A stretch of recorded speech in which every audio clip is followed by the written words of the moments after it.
And good morning, everyone. It is time for another Chat CANNA.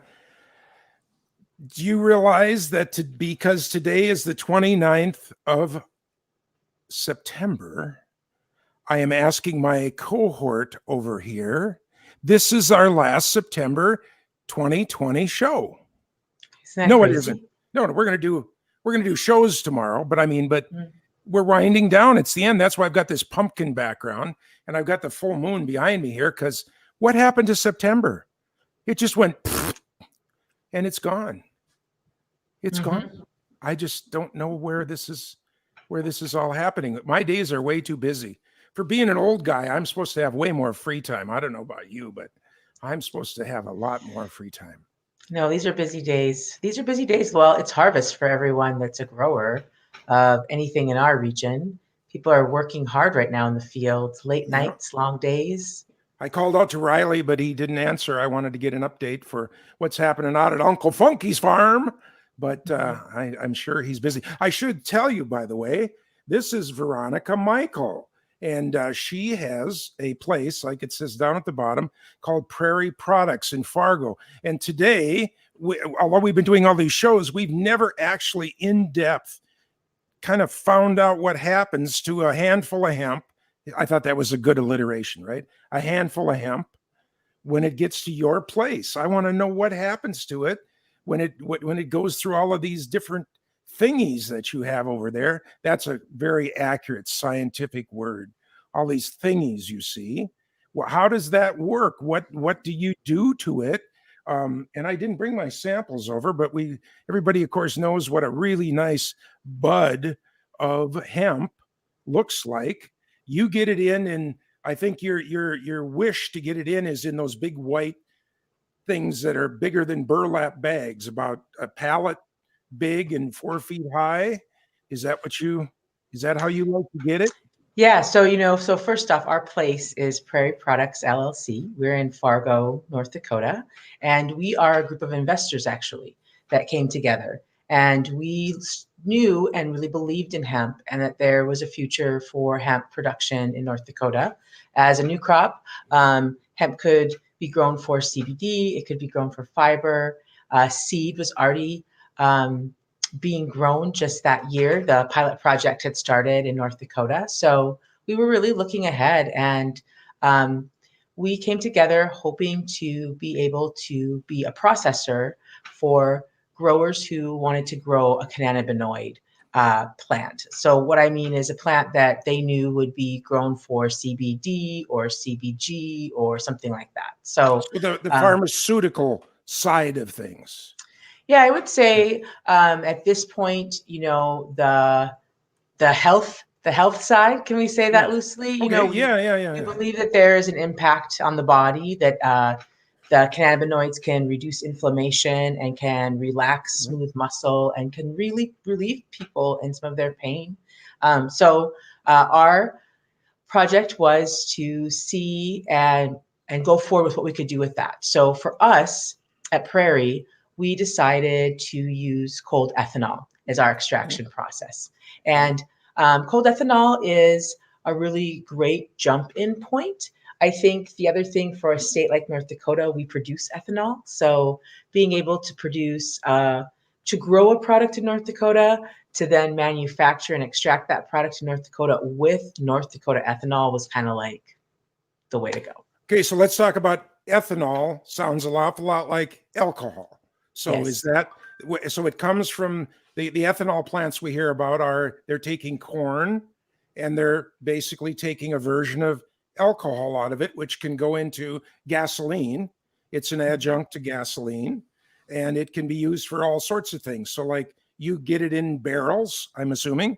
You're not big enough to have a train car back up, and you don't take it right out of the car yet. So it comes in barrels. Then that's something too. I just want to talk about scale for a minute. When people think of processing facilities in North Dakota with corn or other crops, I mean, we're thinking of huge scale, right? And like many locations. So when they come to Prairie, they're sometimes surprised at how small we are. That we fit into 5,000 square feet And part of that room is for us to store our growers' material. So our scale is smaller. Almost think of like boutique distilling. So when you think of Okay. like big Yeah. ethanol plants, since we're talking alcohol now, because really we're looking at 200 proof ethanol to do our work. So it's an alcohol. And then think of like proof distillery in Mhm. Fargo. Okay. We're like the proof distillery size, All right. so we're like a little still.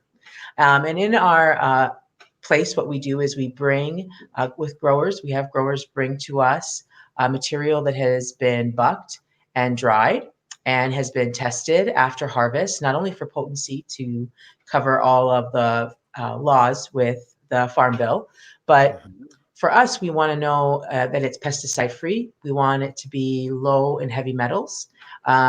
We want a product that has a certain type of moisture, and we want to be tested for any kind of molds. Okay. We also prefer the material to be milled, but I Yeah. could. No, Mhm, but just when you say milled, you mean chopped up into a certain size or feel in your hand? mhm, Okay. mhm. For us, because the way our cold ethanol extraction works, it's better to have the material kind of loosely in our baskets so the Okay. ethanol can really flow through that material. Um, Instead of when it's in big buds, we have to almost squeeze it in a different way. And compacting that material, it's pretty resilient in its It bud is. form. Yeah. Even, Oh, yeah. You can step on it and it's still a bud. You're not gonna. Yeah. Yeah. Okay. Yeah, so having it a little bit looser is great. And actually, not to go down the rabbit hole, but I really think Take the that blue pill or the red pill. I think that the future of hemp is grading, right? There's a premium grade of many products. There's a grade for fuel. There's a grade for feed. For us, you know, we have growers that wanted to grow a premium flower product for CBD for the hand roll market.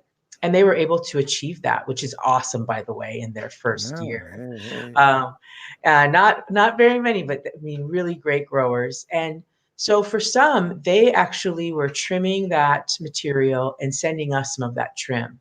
And I always want to point that out because um, I think growers should have a few options for their hemp. They should have that premium price. They should have a price and potency that might work for an extractor like us at in a milled form. And then maybe when things don't go the way we all would like, there is the ability to sell that for feed or for fuel or fiber. Mhm. Okay. Okay. So So you're kind of in the middle then. You're not the absolutely primo stuff where you sell the bud itself. People go and say, I want that bud because I'm going to use that in a smokable fashion because they want the direct results of that experience. Some mhm, people smoke it because it calms them down and makes them feel good. Then there's the next market, which is you, of that same quality stuff, but maybe not as pretty. So it goes to get extracted to get the CBD and the CBG and the other pharmaceutical things taken out of it. And then down below is kind of all the common stuff. Would that be a word to use? General, common, I think stuff that's the lower rest of it. value, Yeah, lower yeah, yeah, potency, yeah. I mean, definitely. And the other thing, John, it's like extraction is we're compounding something, right? So, Yep. we're taking a little bit of something and really making more of that little thing. So, for potency, we can work with a product that's between 8 and 11 and 10%, and we can get where we want to get with that. Because not only are we with ethanol able to um, extract, CBD, but like you said, all the other cannabinoids and some terpenes. So, Well, let's stop. And terpene sounds a little bit like turnips in the field, but that's not what it is at all. What's a terpene?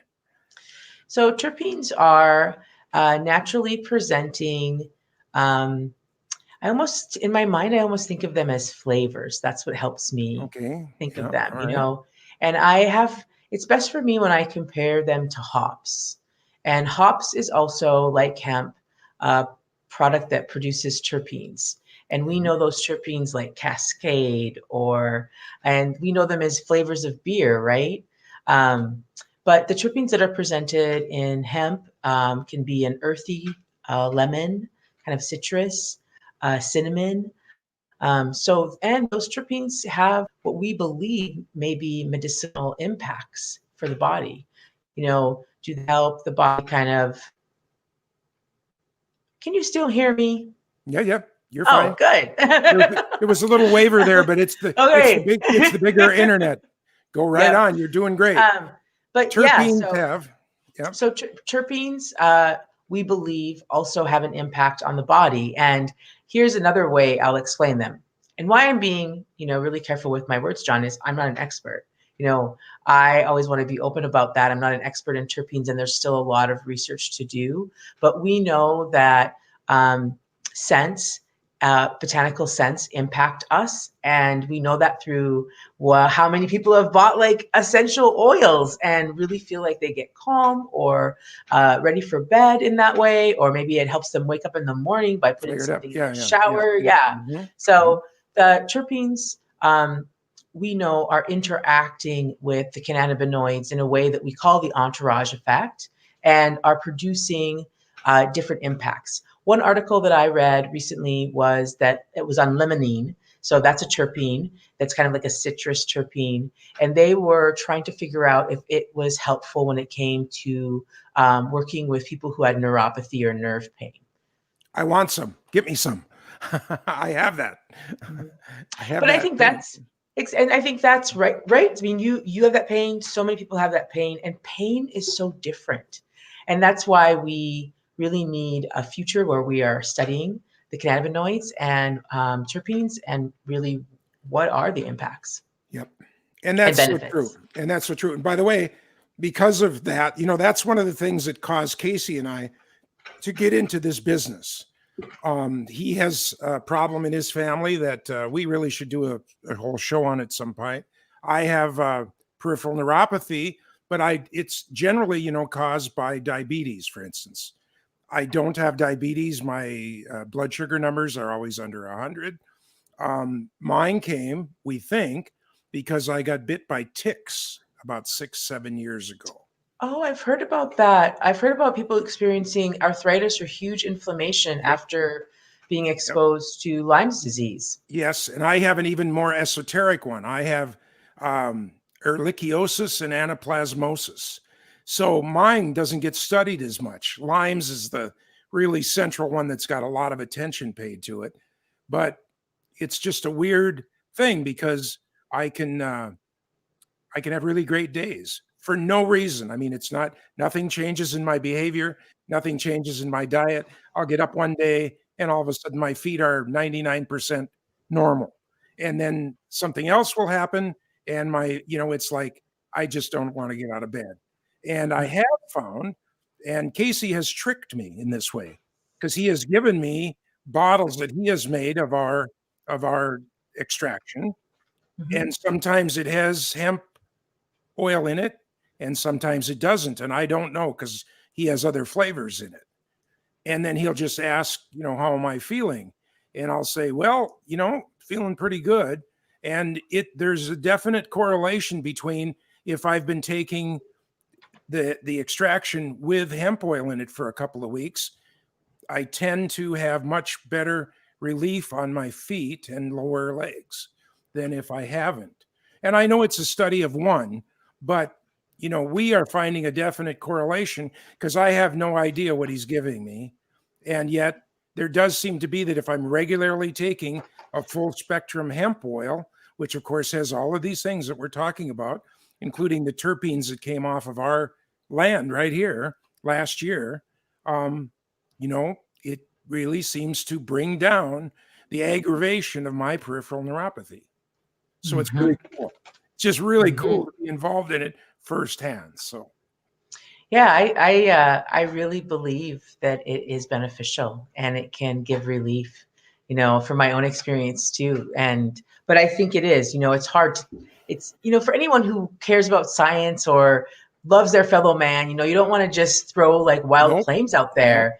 And No. people have um, so many other medications they're taking that, you always want people to be really careful because Exactly. Exactly. And that's the thing. Is it a mixture of that and my little bit of diuretic I'm taking? Is it a mixture of that? And I'm taking I can't even think of its name now. Topamax? I don't even know the drug right now. But I'm on three little medications from the doctor. And is it a mixture of all three?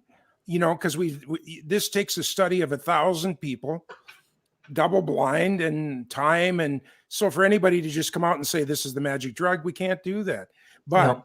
I can just tell you that people do. I mean, this has been documented. Now, Israel is, of course, leading the charge in both hemp and the THC side of the cannabinoids.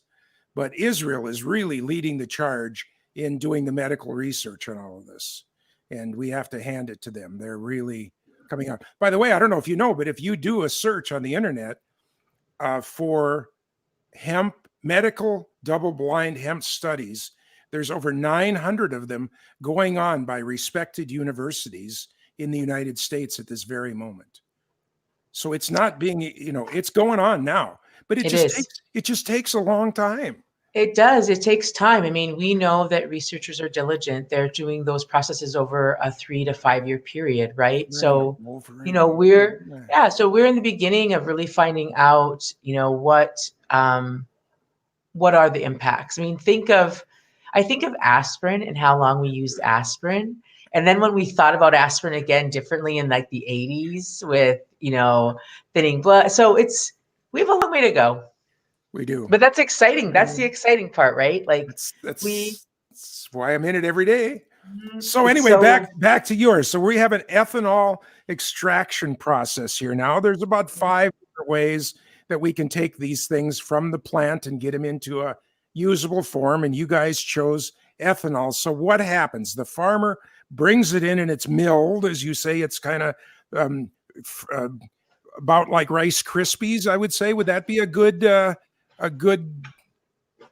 analogy to about how you kind of want it in your hands? cornflakes to Rice Krispies. Cornflakes. Alrighty, we'll go with cornflakes. So Yeah. then what happens? Where does it go? What does it do? So then what we do after we've had those tests done is we Yep. bring it in. We're putting it in batches. So for us, we want to it's a lot of weighing and measuring. I feel like in our work. So we are putting it really that raw hemp right into our machinery, flushing it with cold ethanol at -40, almost -40 Okay, Celsius. so it's in a basket, it's in a container, and it gets washed this cold -40 degrees. That's really cold, by the way, especially when it's alcohol, because alcohol sucks heat out of other things. That's why they use it as a chilling medium in some ways. So why the cold? What does that do? So some people, but everyone is different. And if you watch a YouTube video, you can see people using warm ethanol and you can see all kinds of stuff. Okay. But the idea is that the cold ethanol would produce less waxes, a cleaner product. Oh, so it's taking what you want, leaving what you don't. Okay. All right. So we are able to produce a winterized, decarboxylated crude at the end. And that's important because it's a really clean form of the product. It's not waxy. It's not kind of full of junk, but it has a color to it. It has a plant. It's a plant that we're using. So it definitely is a color. It looks like hemp. It smells like hemp. So it's greenish color? Greenish. And it's oily. It's like baby oil? I would say in the form right after, when we put ethanol with it, I would say that's an interesting consistency. Yeah, maybe that would be at that place, because when we're drawing it out of our machinery at that point, it's ethanol mixed now with the extract. So now we need to separate them. Exactly. So we spend a lot of time separating the ethanol away from the extract then, through, again, almost like a still process where you're capturing that alcohol, right? And we can reuse that alcohol until we can't let it get below about 180 proof, but we can use it because it's very clean when we do Okay. that separation. Because again, we really want to keep that valuable part of the Of extract with course, of us. course, of course. So you run it through the equivalent of like a still, Mhm. um, and so then the alcohol goes away because it goes up as a vapor, and then you recapture it by condensing it over Right, here. And right. now, what do you have left then? What's left in Hmm. the? Is So that where what the oil, the thicker oil, is now? Now we it have thick is. oil. Now we have a Okay. thicker oil, but we have a form of the cannabinoid, but it's not really consumable by the body at this point. What we need Okay. to do is we need to heat it up, uh, and we need to convert it into CBD from CBDA. So Okay. through a process of heating that up over a long period of time, we're making that conversion, and that's called decarboxylation.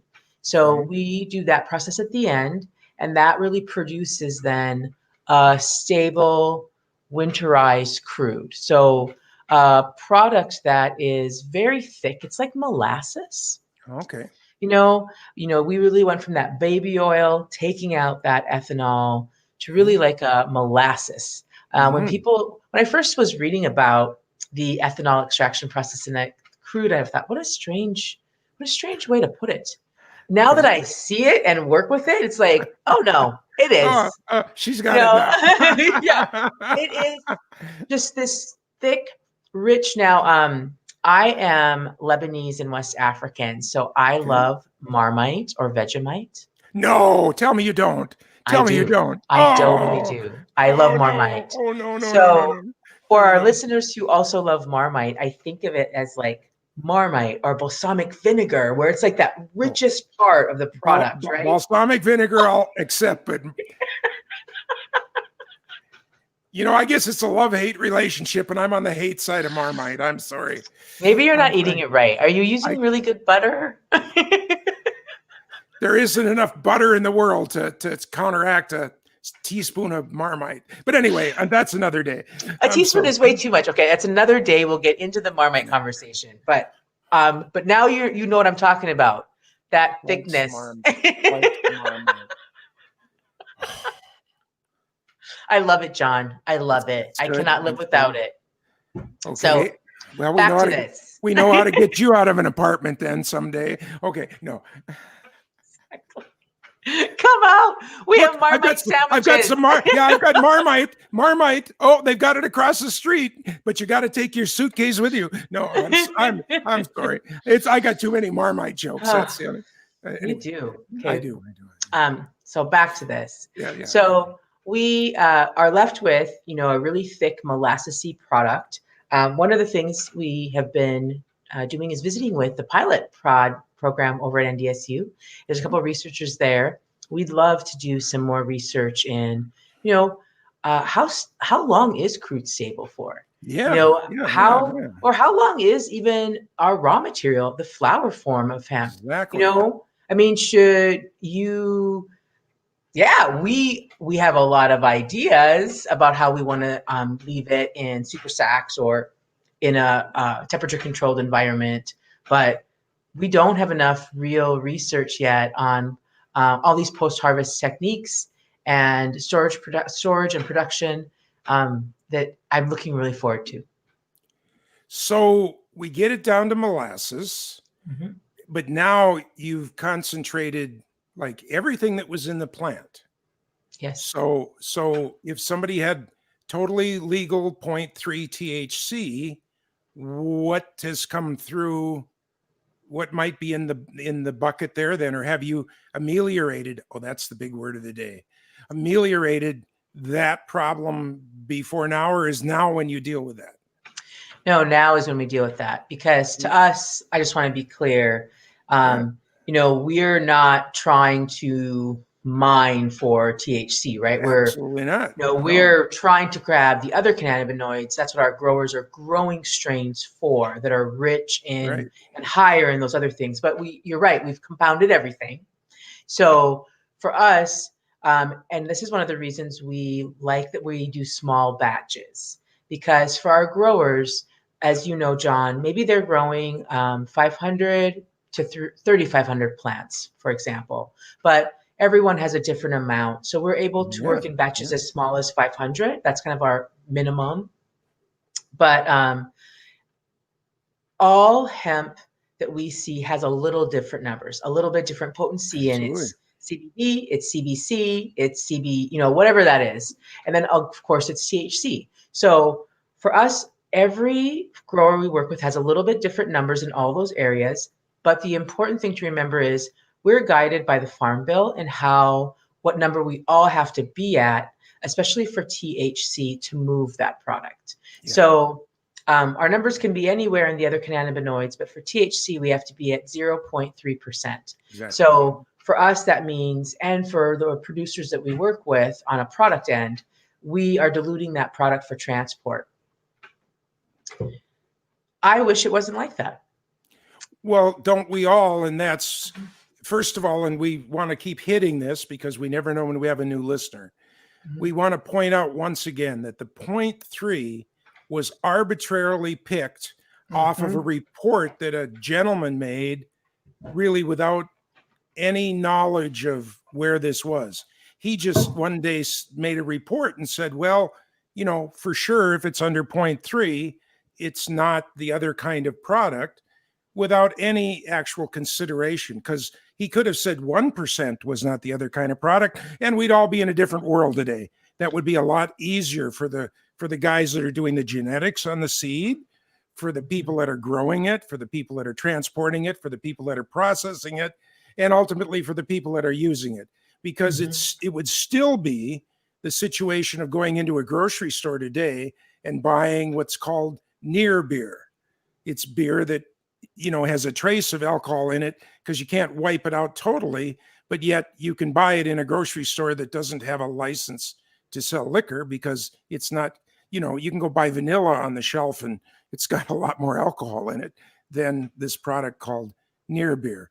And of course, there's a whole lot of really good people that are working to change this situation. And I believe that over time, I think both the really greatest thing about a government and the worst thing about a government is that they move really slow.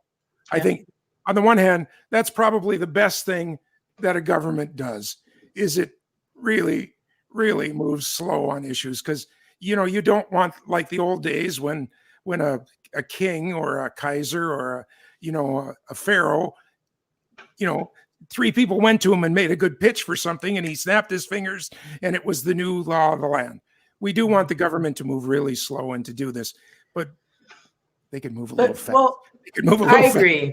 I agree. But I think one of the things that we have to remember is we want people to be safe and healthy, right? Absolutely. And I think when I think of like dosage, this is where we're getting tripped up. I mean, we're coming from hemp being seen as a class 1 drug to really a really different view of hemp. But with that comes, we know more about how to dose people with morphine than we know how to dose people with the cannabinoids. Isn't that sad? Right? And I think that, but that is where that can bring in all that fear, right? Because we don't want to hurt people. We want to help. We only want to help our loved ones when they're experiencing pain or anxiety or discomfort. So I think the more we can understand what are the strains, what is the dosage, because I think the near beer is kind of a funny, I think it's a good equivalent, but I almost like the vanilla to the alcohol equivalent, because people who are using a THC product, I believe, and what I've understood, they're looking for a product that's like 17 to 24% potency in THC. We're working with a product that's 0.3%. Yeah. 1/3 of 1%. Even there's just it's just not a lot of here and here. Yeah, exactly. And this is just education. It's talking about it over and over again, getting the general public to understand. And also when you say dosing in using hemp product for CBD, I am always I will be a champion of the fact that, buy that product from somewhere where where it came from and where, the people behind it, not in some gas station on a freeway somewhere where, it could come from anywhere in the world, and it's being sold for, sometimes price really is an indicator of the value of what was put into the product and the care that it was made with. And, I'm all for a deal anytime you can get a deal, but, sometimes something that's $10 isn't really as good as something that's $25. I mean, there's a reason that they're different. No matter what the bottle might say, it might not be exactly what it says it is. Whereas somebody that's, they have to sell it for more because there's a lot more care and consistency and, following all the guidelines all through the process to get to that end product.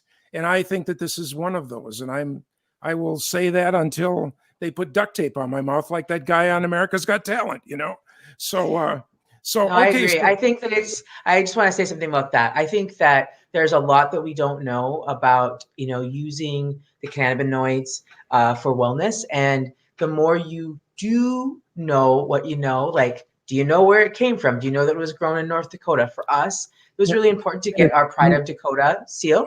Minnesota's okay too, though. Oh, of course. Of course, but I'm talking about for us, you can find that same Minnesota seal, right? Yep. But you can look for things as a consumer that show you that product's being grown and manufactured in our region. And both of our agricultural departments, Minnesota, North Dakota, Wisconsin, I mean, they all have that kind of a seal. And those are things that can help you see, hey, this is a product that I might, want to consume. The other thing is, we want to be third-party tested. So for us at Prairie, we not only are having the farmer test before we bring it in, but we're testing that product when it goes out too. And then we're testing it in even its, formulated form. Because again, we just want you to know, we want to know that it is our growers' material. We know that it's safe. We've already been committed to having a pesticide-free product. So yeah, all of those things you can see on a bottle. And as a consumer, those are steps to helping you feel more comfortable about, hey, this might be a product or a manufacturer that is regional, is working with regional growers, and that is doing third-party testing. There you go. Well, our time has slipped away.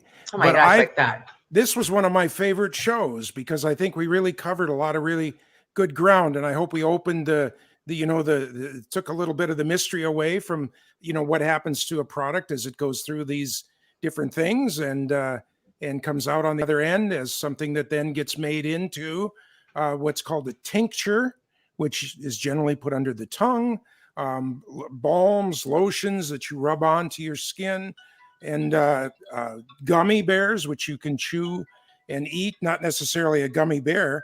Oh, UMC is calling me. Actually, John, so a lot of states don't allow for edibles. And, we chose to do a chewable tablet because I think it helps people with dosage, but that is a whole nother show and something that we should talk about because I think that there's a lot to say about how you choose. If you're going to choose a product, then how are you going to choose to consume it? So maybe we talk about that next time. We got a whole nother show ready to go in the can. This has been wonderful. My guest and co-host, we don't see her as much anymore because it's rush time right now for her. Yeah, sorry, friends. It's just fun to do a show with you because I like working with you, and I just love to just grab all. You remember the Harry Potter where they put the wand by the brain, and pull things out of it, and it's just fun to pull this stuff out of your mind and make everybody smarter. And I appreciate you for that, and I appreciate you having time here to do this with us today. And let me get the right banner here on the bottom here. Always fun to see you too, John. I mean, I know you've been keeping everyone very informed and entertained. So everyone's in good hands. Thank you. Now, next week, we have Margaret Wyatowski, and she is the pivot person for everything hemp in Minnesota. She's the first person you talk to when you're going to get a hemp license. She's the last person you talk to at the end of the year when you file all of your reports. She is awesome. She has been our mother as we've gone through this process ourselves. Everybody thinks so highly of her, and she will be our guest on Tuesday. On Thursday, we're having a guy named Pat Seitz. He has a giant, sort of like a gardening store in St. Paul, but he has all of the any kind of products you might need for a hemp operation. If you're inside, he has lights, feeders, irrigators, and then also to take it outside, everything from the big paper you lay down, hoop houses. And we're going to talk about what kind of food hemp plants need and all that kind of stuff. And then the next week, we have on a gentleman from north of Edmonton. Can you believe not just Edmonton, but north of Edmonton, Canada, Alberta. And he is the CEO of a big Canadian hemp producing company up there. And they are on the attack. If you're within 150 miles of his company, he will contract with you to grow hemp for him. They'll come and bring you the plants. They'll come and pick up your product. This is how much hemp business is thriving in Canada. We're going to find out how he does it, what's going on, how it's all happening. It's exciting times coming up. So we hope everyone will tune in. If you're watching us on Facebook, please click the like button. If you're watching us on YouTube, please click the subscribe button and then ring the little bell, and we'll tell you whenever we have a show that's coming on. If you are on Facebook, we appreciate it if you'd move to YouTube. We really need the numbers over there. Future, you'll find out why in the future, but it's a gift to us if you would do that. Veronica, get to work. Get back there. Okay, I will. Get working. We appreciate you so much. That's it for Chat Canada today. Thank you, everyone, for listening. Tomorrow we'll have a Have You Heard? We'll have a little bit of news. And then Thursday, what day is today? Today's Tuesday. Today is Tuesday. I'll have a whole nother show again on Thursday. Days are going by. It's a wonderful time. Enjoy the fall, and we'll see y'all tomorrow.